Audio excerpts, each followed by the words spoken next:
Saludos a todos. Una semana más para el reporte de mercado de Brújula de Mercados, el canal de YouTube, tu canal de estrategias, mercado y revisión del panorama bursátil en todos los aspectos, tanto renta variable, divisa, materia prima, renta fija, todo lo que podemos descifrar lo desciframos desde este canal, ¿verdad? Bien, bueno, pues, ¿cómo se titula esta semana nuestro video reporte de mercado? Se titula Cuenta atrás y ponemos un grifo con un euro goteando ahí, ¿no? ¿Por qué? Bueno, pues no es otra cosa que un pufo. Es, al fin y al cabo, la película que nos intentan hacer creer ahora. Una cuenta atrás para un tapering europeo que, bueno, tardará en llegar y que, pese a que le traten de poner ahora fechas, vamos a ver muchas tonterías que se van a decir ahora sobre si el tapering va a ser para septiembre, si va a ser luego para octubre, para noviembre, o etcétera. Vamos a hacer también un poco de historia. Fijémonos en un tapering parecido al del BCE que pueda servirnos como referencia de gente que mande mucho, con mucho poder. ¿Cuál? La Reserva Federal, su tapering. ¿Cuándo lo establecieron y cómo se fijó? Esas van a ser las referencias de esta semana, pero además haremos un repaso de qué decisiones dijimos o tomamos la semana pasada, cuáles fueron nuestras estrategias y qué ha ocurrido con los gráficos, porque no hay que olvidar, os recuerdo, aquellos que lo seguís de la semana pasada, ha habido un acierto colosal en un concepto que ha movido el resto de mercados como se esperaba. ¿Cuál? Un debilitamiento del dólar que esta vez sí dijimos que tenía que producirse. ¿Por qué? Sencillamente porque nos lo decía ese índice futuro del dólar en un canal claramente ya bajista. Y ahora iremos a analizar ese mismo gráfico, el mismo que nos dio las oportunidades la semana pasada, que se han cumplido. Luego veremos cómo y de qué modo, pero de manera increíble, pues nos va a dar también pistas sobre lo que podemos esperar esta semana, ¿verdad? Venga, paso ya a comentar mercado. Puntos clave para esta semana. El dólar cayendo y Draghi amenazando con un tapering. Segundo punto importante, el VIX en mínimo récord de más de una década. Una bomba de relojería. ¿Por qué?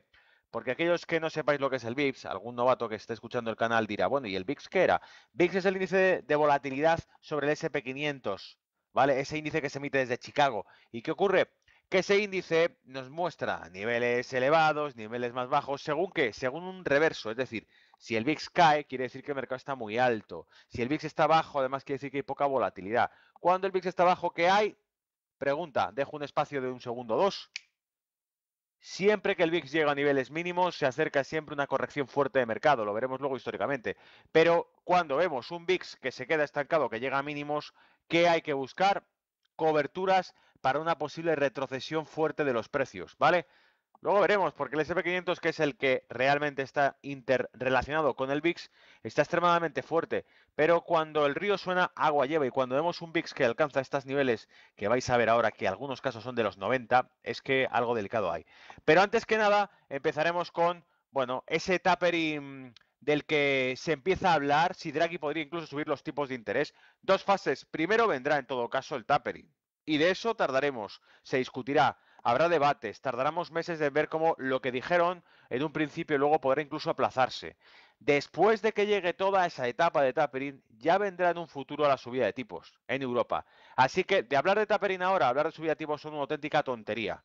Un tapering quizá vendría en meses y meses y meses hacia adelante, suponiendo que las tasas o los números, las publicaciones macro en Europa fuesen buenas. Pero no os engañéis, hasta que eso no ocurra, no habrá tapering. Y hasta que no exista tapering, mucho menos habrá una subida de tipos. Después de que se inicie el tapering será cuando se especule con cuándo vendrá una subida de tipos.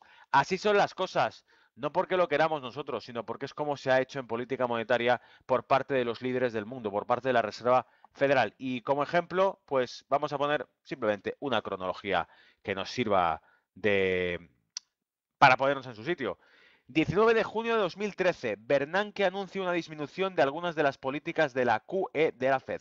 Dependiendo de datos económicos positivos continuados, en concreto dijo que la Fed podría reducir sus compras de bonos de 85.000 millones a 65.000 millones al mes durante la próxima reunión de política de septiembre de 2013. Es decir, os recuerdo, estamos hablando de la Reserva Federal, lecciones de historia, tapering de la Fed, enero 2014. ¿Cuándo la Reserva Federal anunció su tapering? ¿Cuándo empezó a cumplirlo? ¿Qué se produjo? ¿Vale? Sería entonces para septiembre de 2013. También sugirió que el programa de compra de bonos podría terminar a mediados de 2014. Mientras Bernanke no anunció un alza de la tasa de interés, él sugirió que si la inflación seguía una tarifa objetivo del 2%, ¿os suena ese número? El desempleo por debajo del 6,5%, la Fed comenzaría probablemente la subida de tipos. Los mercados bursátiles cayeron aproximadamente un 4,3% durante los 3 días hábiles posteriores al anuncio de Bernanke. El 18 de septiembre de 2013, la Reserva Federal decidió suspender la reducción de su programa de compra de bonos y anunció en diciembre de 2013 que comenzaría a reducir sus compras en enero de 2014. Finalmente, las compras se detuvieron el 29 de octubre de 2014. Es decir, tardó todo un año en ir reduciendo a cero su compra de bonos, su inyección, su quantitative easing o como lo queramos llamar. Luego, lo que trato de decir con esto es que si buscamos y revisamos la cronología, que es lo que Brújula de Mercados, este canal, trata de hacer, dar un contenido de calidad que vaya más allá de las opiniones de cada uno y sobre todo que vaya más allá de la opinión generalizada, que es generalmente, pues, bueno, ya sabéis lo que dicen, ¿no? Compra con el rumor, vende con la noticia, para cuando lo vemos en los medios, pues ya es tarde. Tratamos de anticiparnos y dar un olfato bursátil. Perro viejo en bolsa, comentando abiertamente lo que cree que va a ocurrir. Ese es el objetivo que tiene Brújula de Mercados, ¿vale? Bien, entonces, ¿qué pasa? Que lo que estamos viendo es que, bueno, dependerá de datos económicos, depende de la tasa de inflación, depende de la tasa de paro, como dijo la Reserva Federal. Según eso, según esos números, decidiría ir reduciendo o no, ¿vale? Fijaos que además en septiembre de 2013, recuerdo bien este año, yo estaba en una mesa de operaciones trabajando en aquella época en otro banco, decía 18 de septiembre de 2013, la Reserva Federal decidió suspender la reducción de su programa de compra de bonos. Es decir, canceló la reducción, canceló el tapering en septiembre de 2013. ¿Por qué? Porque les dio miedo, así de simple, ¿vale? Porque vieron un mercado muy agresivo y les dio miedo tocarlo. El SP500 apenas tiraba y les dio miedo tocarlo. Esa es la única verdad, porque en aquella época estaba delante los gráficos. Aquel verano fue un verano complicado y se rumoreaba ya en julio y agosto si podía llegar o no en septiembre, y llegó septiembre y dijeron que mejor la aplazaban, ¿vale? Repito, finales de 2013, 2014 y hasta finales de 2014 no se inicia no se reduce a cero la QE en Estados Unidos, ¿vale?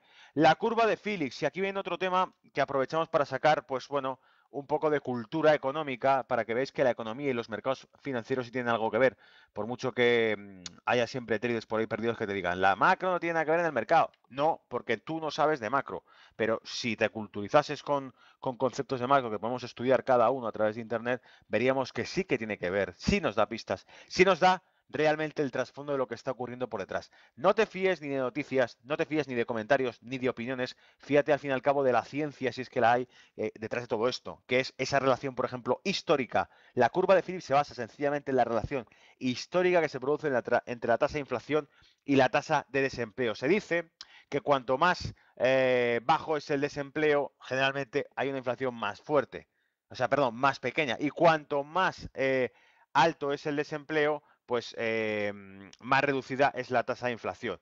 Es decir, se supone que cuanto más trabajo hay, más consumo hay y por lo tanto más inflación se produce, porque hay un estímulo en el consumo. Pero cuanto más paro hay, más propensión al ahorro existe y por lo tanto menos inflación. ¿Se entiende?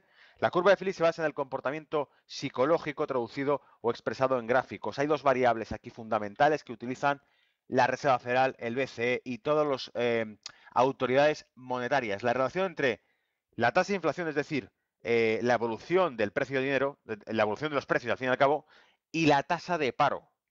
Si hay una población con un paro muy alto, veremos que se tiene una inflación baja porque hay poca propensión al consumo. Cuando hay una población con un paro reducido, con bastante empleo, con buena inversión, empleo, etcétera, lo que se produce es que una tasa de consumo que se va incrementando y que por lo tanto estimula la tasa de inflación, ¿vale? Es natural, es un movimiento natural y ocurre históricamente. ¿Por qué estoy hablando de esto? Porque vamos a ver exactamente qué riesgos reales existe de un tapering en Europa. Una vez más, trato de desvelar a través de un reporte de mercado más allá de opiniones. ¿Por qué? Porque los próximos semanas, los próximos meses, de aquí a a finales del verano, incluso inicio de septiembre, octubre, lo que vais a ver es un bombardeo sobre tapering, no tapering, tasa de interés, Draghi, que si es duro, que si blando, que si tal. Lo mejor que podéis hacer es creer en los números, más allá de la manipulación que traten de hacer los que controlan los mercados. Si creéis en los números, sabréis cuál es el trasfondo que están mirando realmente las manos fuertes.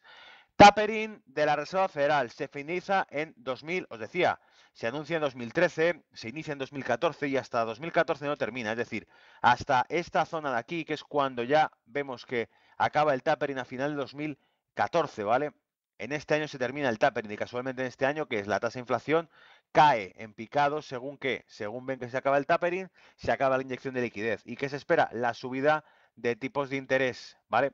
Que eso es lo que trae esta bajada en 2015. Todo el 2015 que teníamos una tasa de inflación muy baja. ¿Por qué? Porque los tipos de interés subían, el dinero estaba caro. La reducción del tapering, inicio de la subida de tipos, hizo que la inflación se quedase reducida a cenizas, ¿vale? Luego, lo que quiero decir con esto es que fijaros raro en este dato, 2%. Es decir, desde 2012 hasta 2014, bien entrado el año, rondamos el 2% todo el rato, ¿verdad? Bien, quedaros con ese dato. Miro además la tasa de empleo en Estados Unidos. ¿Por qué? Porque ya lo dijo Bernanke en aquel momento. La decisión dependería también del paro. Bueno, pues ¿cómo estaba el empleo? Disminuyendo, ¿verdad? De manera constante, de manera bastante prolongada, hasta las fechas actuales, o sea, hasta las cifras actuales, ¿vale? Bien, pues ahora me voy a ir a Europa. Y cuando me voy a Europa, lo primero que voy a mirar es la tasa de inflación de Europa. Draghi especula sobre una subida o un inicio del tapering. ¿Cuándo? ¿Cuándo exactamente? ¿Me lo queréis explicar? Porque si estamos hablando de que tenemos menos de un año con una tasa de inflación que apenas está despegando, y la Reserva Federal le costó como 2, 3 años una tasa de inflación que fluctúa en torno al 2%, ¿con qué valor va a hacer Mario Draghi un tapering con una tasa de inflación que apenas ha metido dos coletados cerca del 2%, ni siquiera lo ha superado? Os lo repito, ¿vale? Para que veáis hacia atrás y comparéis una con la otra. Tasa de inflación en Estados Unidos. Aquí, por aquí entonces, aquí, a partir de aquí se inicia el tapering. Con todo esto para atrás, 2 años ahí. Fluctuando en torno al 2. Años que más débil iba, en torno al 1. ¿Lo veis? Inflación. Ahora, ¿Europa cómo está? ¿Puede iniciar un tapering? Busquemos referencias. Europa, aquí, en mi opinión, ni de coña van a iniciar un tapering. ¿Por qué? Le haría falta todavía consolidación de la inflación. ¿Todo esto qué es? Absoluta nada. Cero. ¿Vale? Cero.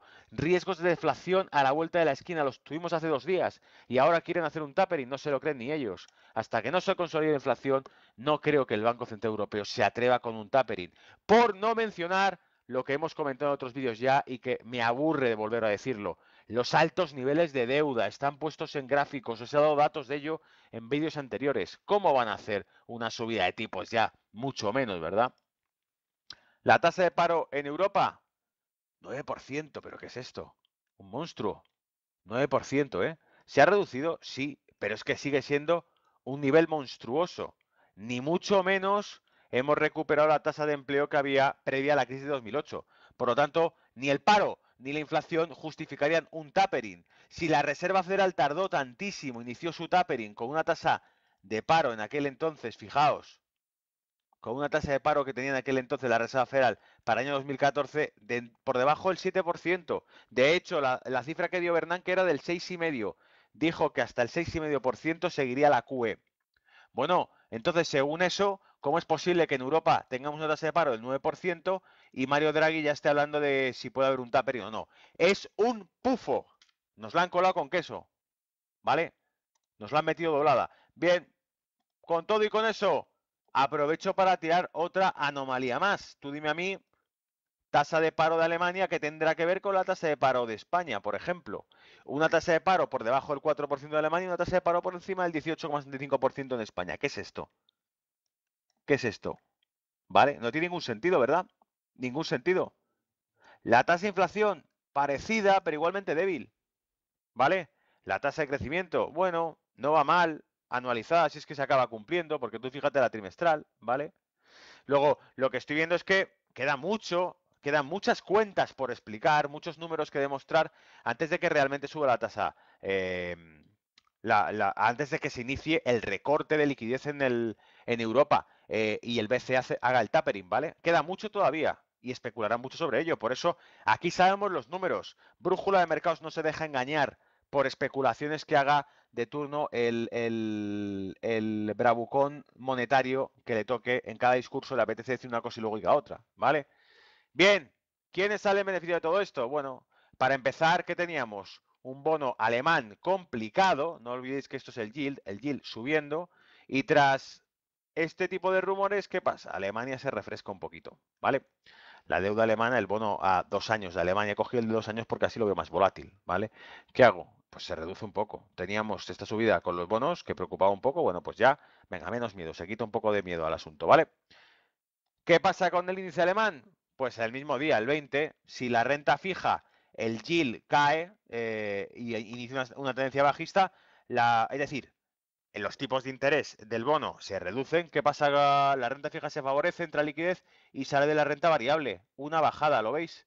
Una bajada que, por cierto, se mete en este canal bajista. Hemos dicho durante los vídeos anteriores que no pasaba nada con una bajada. ¿Por qué? Porque decíamos que había los 12.250 puntos de colchón para aguantarlo. Ahora sí, esto en cambio, lo que tenemos en la sesión de hoy, primer día de la semana, lo que vamos es que nos vamos a meter dentro de este rango otra vez, ¿vale? Y dentro de este rango sí es cierto que va a ser más complicado. Es decir, hay más probabilidades de que, visto el panorama, mientras el euro siga así de fuerte, el DAX alemán, los alemanes pierden porque es una economía exportadora y con el euro fuerte, ¿qué hacen? Caen sus industrias que venden menos porque se vuelven más caras que las americanas, ¿vale?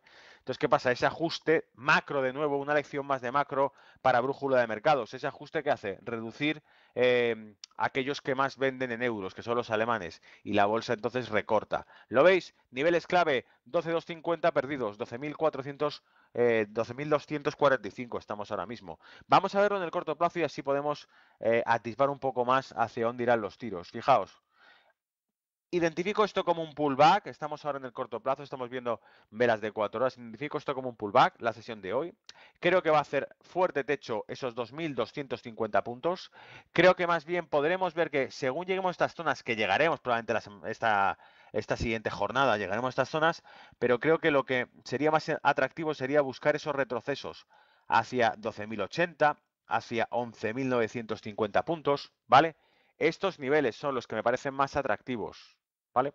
Se puede ver igual, de nuevo, la perspectiva del gráfico para que lo veáis, pero creo que van a ir por ahí los tiros. Hemos entrado en el canal, en ese rango de precio, en esa zona de valor que hemos encontrado, que estaba por debajo de los 12.240, 12.250 puntos, y de hecho el rango es el que habéis visto anteriormente, o sea, es este rango.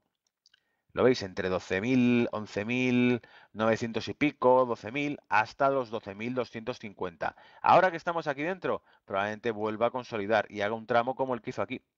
Esto mismo pues pueda replicarse por aquí, ¿vale?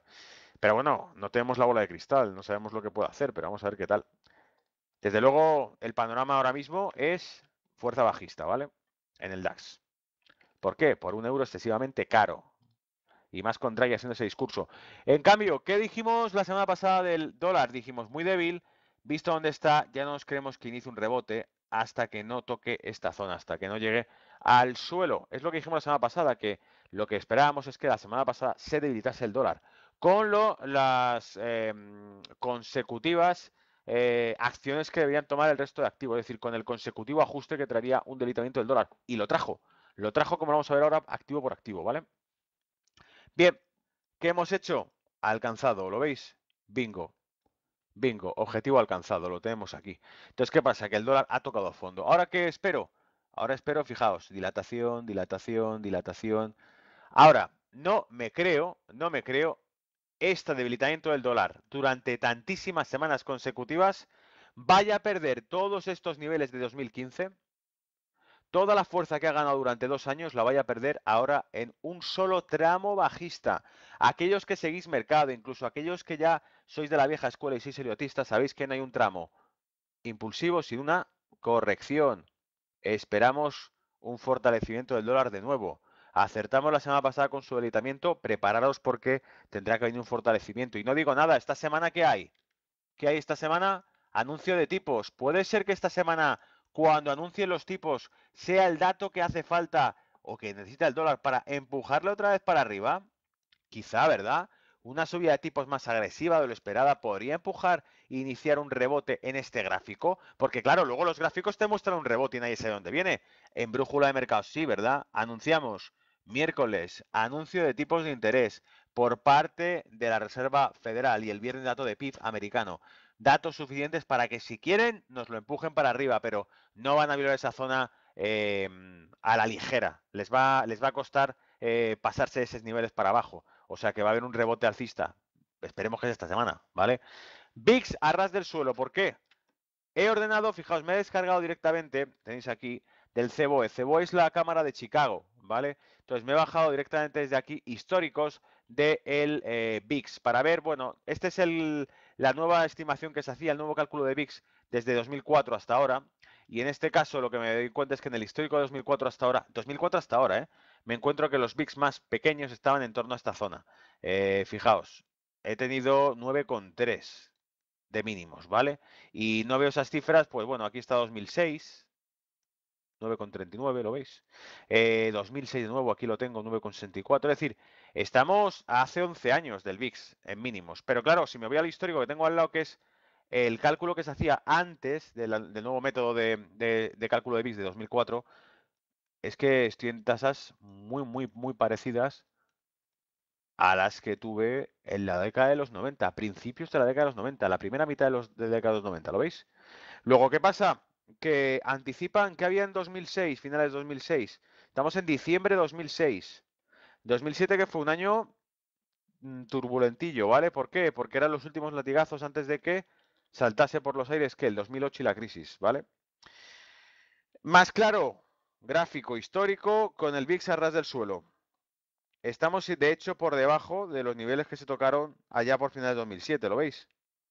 ¿Lo veis? Entonces, claro, lo que veo es, ¿esto qué es? Crack. ¿Esto qué es? Crisis. La crisis del crédito, cuando estaban a punto de quebrar España e Italia.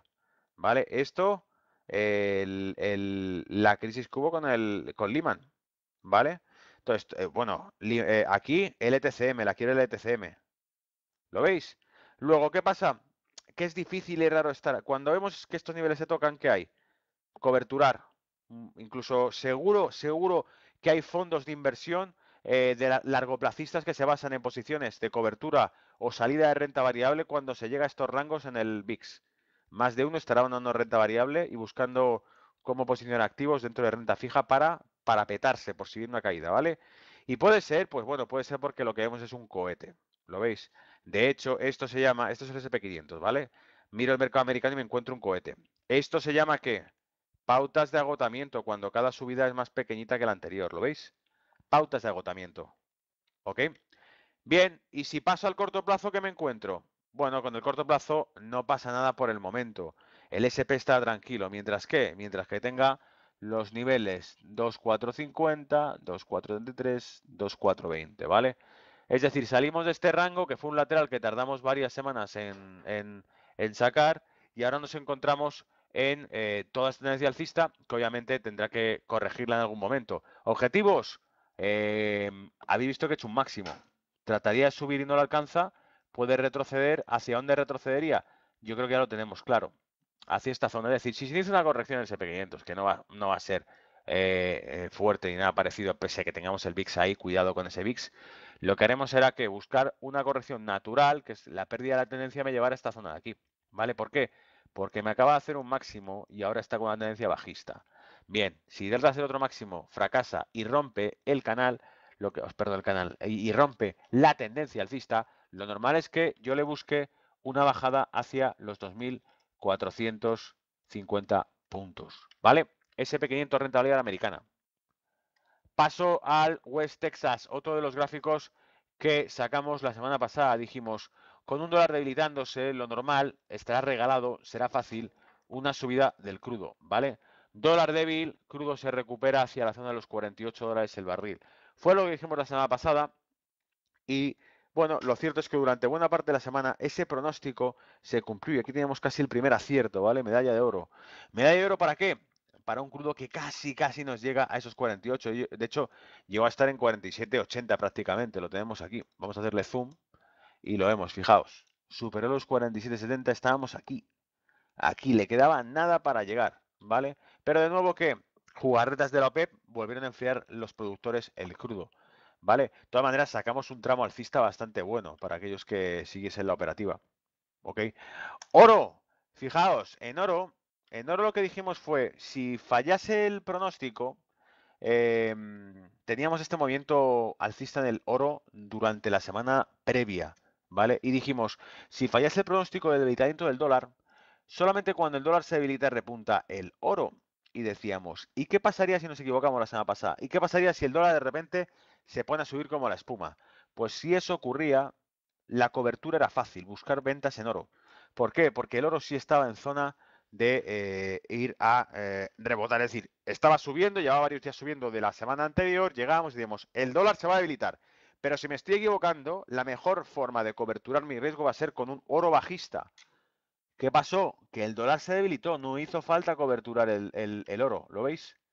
Y por eso el oro, ¿qué hizo? ¿Siguió subiendo? Si el dólar se debilita, el oro va a seguir subiendo, ¿vale? No tiene más misterio que ese. Ningún misterio, ¿vale? Bien, oro comentado, petróleo comentado, SP500 comentado. ¿Qué toca comentar? El eurodólar. Este es otro de los grandes éxitos de la semana pasada. Dijimos, me extrañaría muchísimo que este eurodólar, que lo han traído hasta aquí arriba y que ha subido durante tanto tiempo, lo vayan a retroceder sin llegar al, ¿dónde está el nivel? Al 1,1625. Creo que fue el nivel que dijimos entre 1,16 y 1,1625. ¿Vale? Aquí está. La semana pasada, ¿eh? Dijimos, bueno, es que sería lo normal, que viendo cómo está el índice dólar, el dólar se sigue debilitando. Y si se sigue debilitando, el euro dólar pegará un latigazo. Y dijimos, lo pegará y cuando Draghi hable lo corregirán. O si no ha bajado hasta el jueves cuando hablase Draghi, dijimos, quizá entonces lo que Draghi diga sería ratificar esos miedos, se pondrá un Draghi duro que hablará otra vez de la liquidez monetaria, del endurecimiento de medidas de liquidez, etcétera. Y efectivamente fue el panorama. Draghi apareció, no tenemos ni idea lo que iba a decir, pero lo que aparentemente era mantener su discurso anterior y el euro se seguía fortaleciendo. Y el dólar se seguía debilitando. Y por eso, ¿qué pasó? Pues esto, que llegamos a objetivo pleno, ¿vale? Llegamos a objetivo pleno, dilatamos un poco más, hemos estado por encima de los 1,1625, hemos estado 1,1640 aproximadamente por ahí. ¿Y ahora dónde estamos? Bueno, pues hemos alcanzado el objetivo de la semana pasada, medalla de oro en eurodólar. Medalla de oro en crudo, medalla de oro en eurodólar, vamos a ver algún mercado más, ¿vale? Pero aquí lo tenemos, alcanzado. Y si ahora miro en un plazo más corto que me encuentro, ahora sí me pega con un agotamiento. Ahora sí, porque además por una sencilla razón, me cuesta creer que ahora vayan a seguir subiendo, porque el eurodólar es alcista, no te engañes, pero lo van a seguir subiendo en un canal formado por 2 años desde 2015, un canal lateral que iba desde del rango 1,16 hasta el 1,0850 y hasta incluso el 1,05 en sus tramos más bajos. ¿Creéis que un canal como ese 2 años lo van a perforar al alza, se van a ir al 1,18, al 1,21 sin corregirlo? Pues francamente creo que no. Del mismo modo que el gráfico que hemos visto de índice dólar al principio del vídeo muestra un dólar que se ha debilitado, pero fácil 15 semanas seguidas, y que obviamente no puede ir en una sola dirección del mercado sin hacer un movimiento correctivo de ese impulso. Aunque luego vaya a debilitarse más el dólar, aunque luego vaya a subir más el euro dólar, no puede ocurrir sin una corrección, ¿vale? Entonces, ¿qué pasa? Que estamos ahora sí viendo un momento atractivo. ¿Cuál? Que esa corrección quizás se detone por aquí. Esos son gráfico con vela horaria H1, ¿vale? Si se rompe el 1,1621, bueno, cuidado porque la tendencia sigue siendo muy alcista, pero en el largo plazo, mirar gráficos, estamos tocando techos ya, ¿eh? Techos de ese rango y no me creo que lo rompan para arriba sin corregir primero, ¿vale? Dejar alguna mecha ahí en el gráfico. Libra dólar, la semana pasada gráfico, aquí lo teníamos, estamos dentro de un rango, un tramo que aquí hay condensación de precio, zona de valor de precio, muy probablemente esta es la zona en la que tiene que fluctuar, espero una libra que busque el techo de ese canal, ¿vale? Ha roto la media de 55, bueno, pues creo que lo normal es que canalice y se vaya para arriba la libra dólar. Corto plazo, semana pasada hablábamos de este gráfico, ¿vale? Semana pasada buscábamos esto. Esto es lo que buscamos la semana pasada. Hombro, cabeza, hombro invertido, ¿vale? Para que no lo vea, lo dibujamos. Hombro, cabeza, hombro invertido y para arriba, ¿vale? ¿Se llega ahí? Pues bueno, no ha llegado ahí. Es decir, seguimos en zona de esa figura. ¿Por qué? Porque la libra está incluso más baja. Tenemos tasa de Producto Interior Bruto de Reino Unido, ¿vale? Ese número quizá también nos pueda empujar esta figura, pero esta figura sigue siendo alcista. Para que esta figura llegue aquí tendría que haber un dólar débil o una libra mucho más fuerte que el dólar, ¿vale? También hay que decirlo. Luego va a ser complicado. Esto podría ser una de las figuras que busquemos como cobertura. Es alcista, libra dólar es alcista, libra dólar choca con el interés de un dólar que se recupere esta semana y libra dólar puede ser nuestra as en la manga si sale mal nuestra operativa previa, ¿vale? Y vamos cerrando ya. Dólar yen. Dijimos la semana pasada, de hecho, una zona que no se iba a superar, un dólar yen que era alcista, pero que obviamente con la debilidad del dólar que esperábamos acabaría corrigiendo y efectivamente corrigió, ¿vale? No se ha puesto el gráfico, pero podéis revisar. Franco suizo, otro acierto que tuvimos, marcábamos este canal bajista para el dólar franco suizo, ¿vale? ¿Qué hemos conseguido? Todo el tramo bajista en el dólar franco suizo, otro acierto más, ¿vale? Y bueno, con esto, calendario económico para esta semana, decía, miércoles, PIB trimestral británico y decisión de tipos de interés por la tarde el miércoles. Así que cuidado, porque esto es lo que yo creo que pueda mover mercado. Esto es lo que podría quizá corregir el SP y quizá corregir el eurodólar a la baja, ambos, ¿vale? PIB trimestral de Estados Unidos el viernes y decía también, esa figura alcista que podríamos esperar, libra dólar, quizá en todo caso juguemos esa mano con el dato trimestral británico, ¿vale? Pero ya sabéis que la libra es bastante antipática, es bastante complicada y fácil de predecir desde el Brexit, ¿vale? Muy, muy delicado, ¿ok? Y eso es todo. Espero que os haya sido útil y sobre todo que estéis tan contentos como yo de que parte de lo que publicamos la semana pasada haya llegado a sanos y buenos objetivos, porque de hecho yo participé de esas ganancias. Como ya sabéis, opero buena parte de lo que comento, pese a que no quiero influir con mi criterio en ninguno de vosotros, ¿vale? Gracias por estar ahí, seguir el vídeo y muy buena suerte. Chao.